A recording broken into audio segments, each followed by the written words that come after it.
office to office to office to deal with whoever the contact was there, find out who's coming back at a certain month, what their orders are. And I would, once a week, go into the Pentagon, into the bowels of the Pentagon, going through door after door, stairway after stairway, showing my badge into a little room that had what they called at the time a teletype machine, which was the email of the 1960s. And I would type the priority orders, and they would immediately be flashing into Saigon and Long Ben, which were the two headquarters for the Army in Vietnam. And there were these two, I thought, old women who worked there. They're probably in their 50s. And they were very prim and very proper and very religious. And they ran that little tiny office. And one day I was in there typing, and I heard shrieks and howls of laughter coming from outside from these two women. And I thought there might have been a mouse in the office. And I looked over at the screen, and the type used to go up. And I saw that I'm not going to go into the detail because there are some young people here, but I saw that I had misspelled Fort Rucker. And I'll get back to that at the end. But anyway,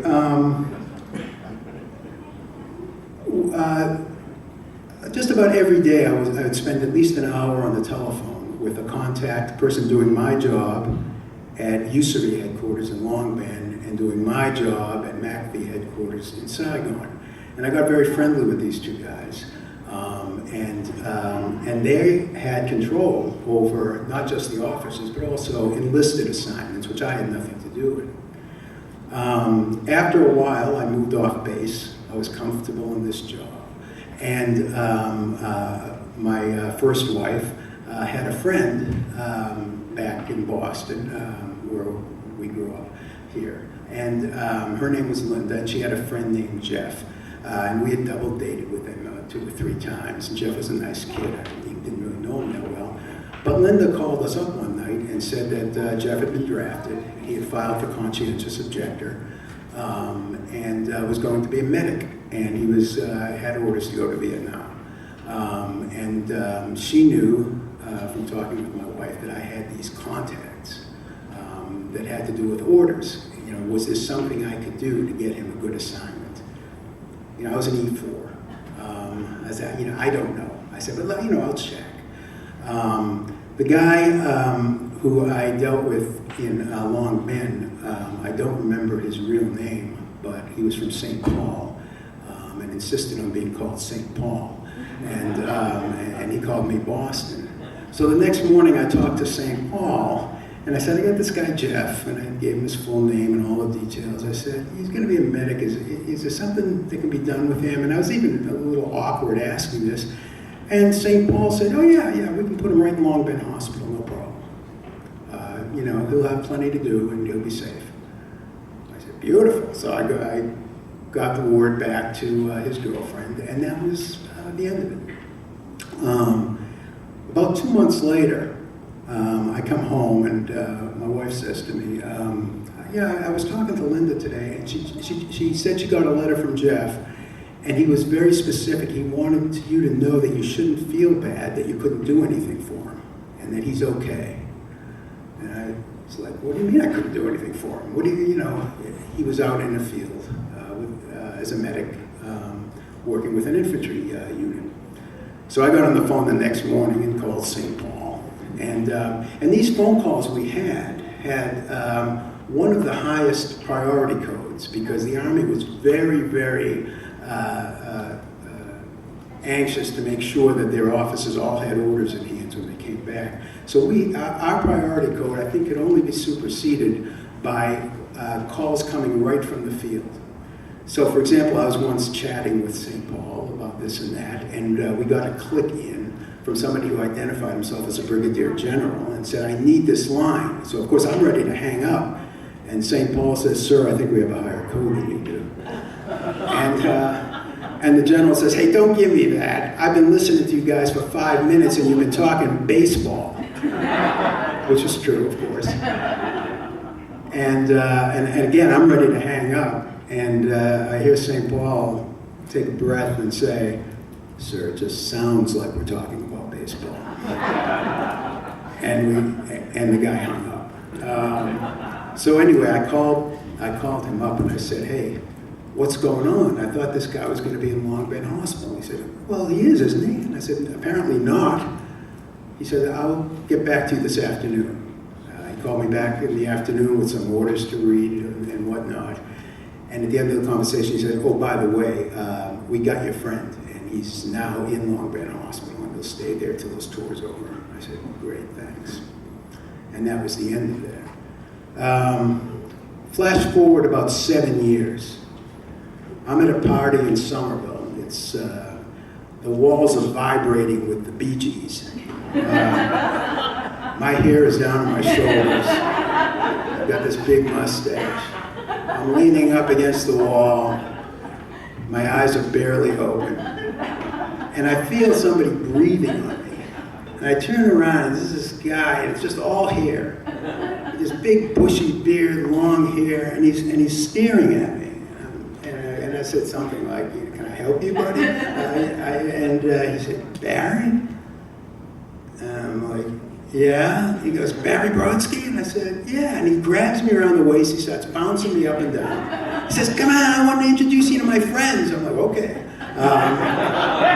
Sounds good. And he drags me over there and yells out, this booming voice, hey, everybody, here's the guy who saved my life in Vietnam. I said, wait a second. I said, hold on for a second. I said, I wasn't in Vietnam. And he said, Barry, it's me, it's Jeff. And it was the guy who was the medic. And I said, oh my God, how'd you ever recognize me? I sure wouldn't have recognized you.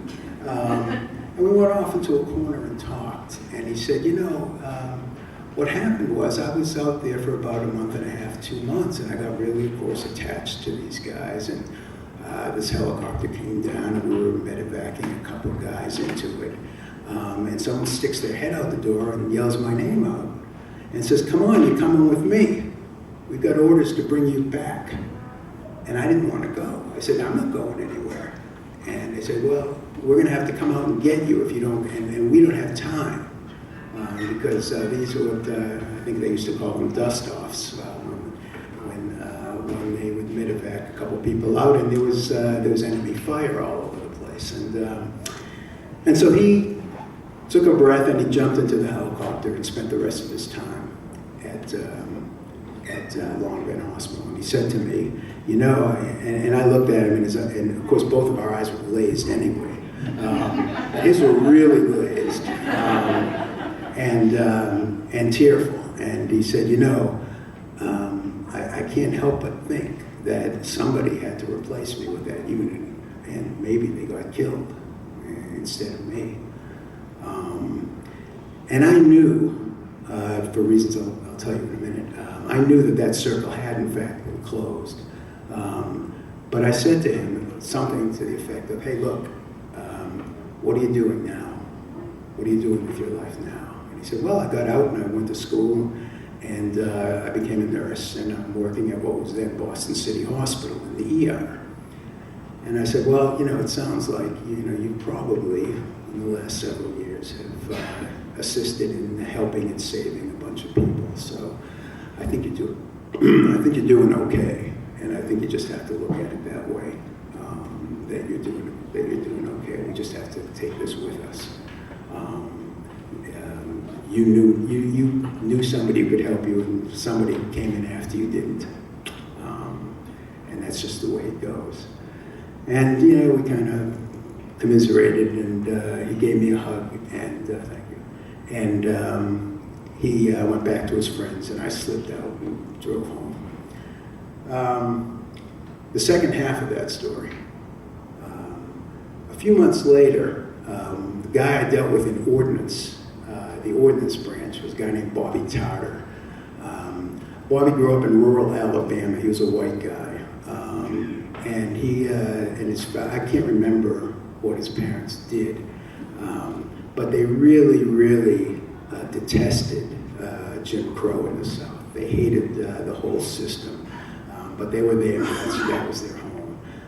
And he used to play sports, and he'd play sandlot and street games with African American kids, and the cops would always hassle him big time. And when he turned 17, he joined the Army to get out of there, and decided to make it a career. And I think he went up to about E6, and he took a test and became a warrant officer. And back in those days, I'm not sure how it is now, some of you probably know, but the top warrant officer rank was 4, CW4, and he was a CW3. Is it still 4 or is it 5? 5. It's 5 now, yeah, they added one. More career opportunities. So he was married, and he had 3 kids, and he'd been working in Washington, D.C. for a few years, and he probably could have stayed there and finished his 20 as a W3. But he had a chance to, he applied for a job at the White House. What they wanted an ordnance warrant officer in the White House. It was 1970 or so they might have wanted to, have some bunkers in there or something. But he didn't get the job. So he talked it over with his wife, and he said, if I can do a tour in Vietnam, I'll definitely make W4. I'll come back. I'll have another assignment for 2 years, and I'll be done. He said, can you check and see if there's, for my MOS as an ordnance warrant officer, if there's anything reasonable that I could be doing over there? So I put the word out with my long bench, and now I felt like, hey, I can get people whatever they want. I didn't realize I had this power. The guy in Saigon called me a couple of weeks later, and he said, hey, that warrant officer's still around because something just opened up here. It was an inspection team that worked out of Saigon. They could have used him, and they've never had a casualty. I said, yeah, it sounds great. He said, oh yeah, the other thing is it comes with 6 weeks of training at Fort Rucker, which if I had thought about my typo, I would have realized that maybe this was a sign.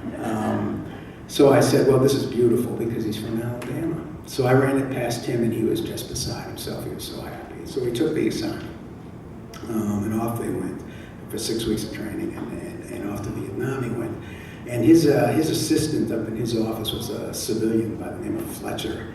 And a couple months later, I'm sitting at my desk and I'm typing, and somebody taps my shoulder, and I look up, and it's Fletcher. And I just looked at his face, and I knew what he was going to tell me, that Bobby Tarter had been killed in action less than a month after he arrived in the country while out on an inspection.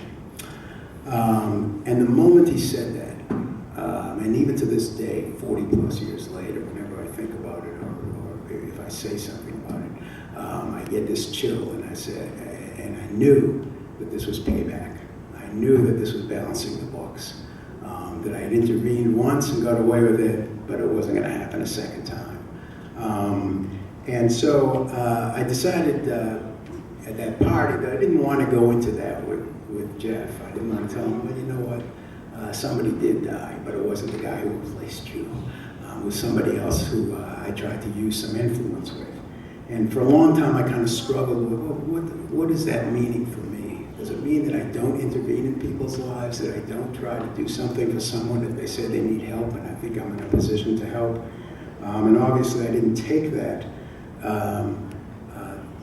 with me, but rather that that the things happen, and that whoever took that job was going to be standing in that spot at that moment when that mortar landed.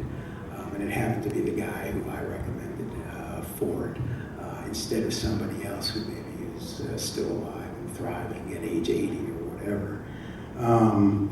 And so that's 2/3 of my story. The third part is just an epilogue. It's very short.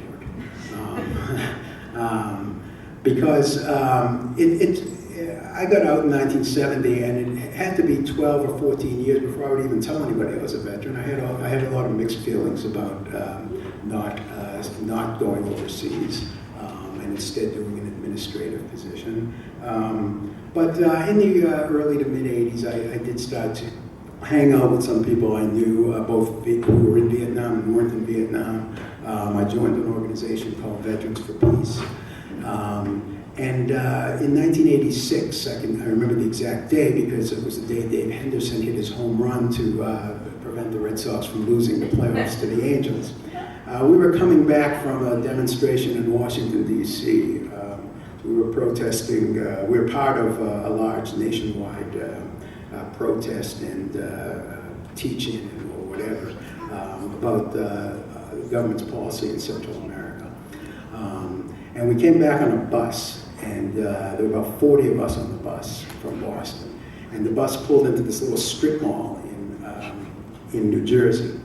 And about 25 of the guys went into a restaurant, and about 15 went into a bar. I was part of the bar group. And we walked into this bar, and here we are. I just had this dungaree jacket on and this floppy hat, but some of these guys had these Veterans for Peace badges on and peace signs and all this stuff, and veterans paraphernalia. And sitting at the bar were about a dozen guys in VFW caps. They were all Korean War veterans, we came to find out, who had just come from a VFW meeting. And they were drinking and talking, and we come in. Here we hadn't bathed in 3 days. We'd been sleeping in a church basement. Group of veterans that all of you, I'm sure, would feel totally comfortable hanging around with. And this guy turns around and says, "Who are you guys?" And the guy behind me was a Marine lieutenant who served 2 tours in Vietnam and had been wounded 2 or 3 times. Explained who we were and what we were doing.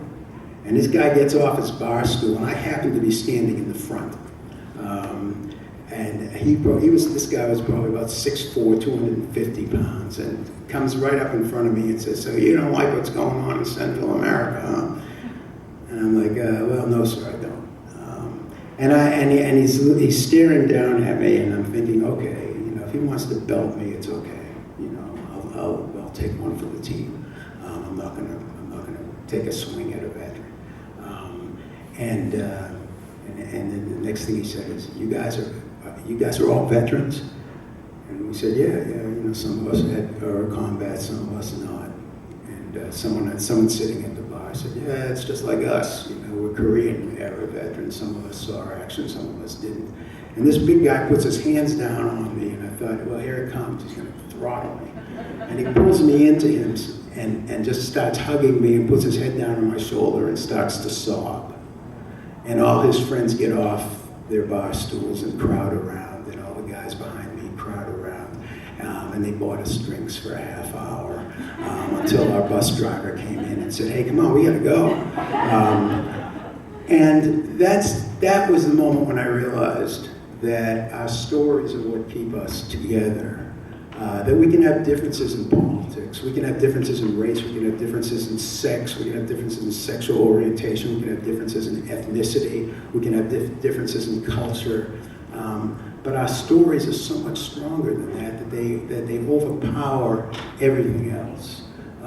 So I just, in parting, want to congratulate you all, of course, for completing the program that I believe in so much and that I know is going to improve your life, and to encourage you to share as you go through school and you go, you go through life and you come up with other veterans to share your stories, continue to share them with each other, and know that there's a bond between us that nothing can break, and that as a group, the veterans in the United States, what we can accomplish as a group, I think is unlimited. It's a topic for another talk that I'm not going to give now. But I just want to thank Jerry for inviting me up here, and again, congratulate you all, and thank you all, both here at UMass and the Veterans Upward Bound program, for giving me the opportunity to be part of this program for so long. Thank you.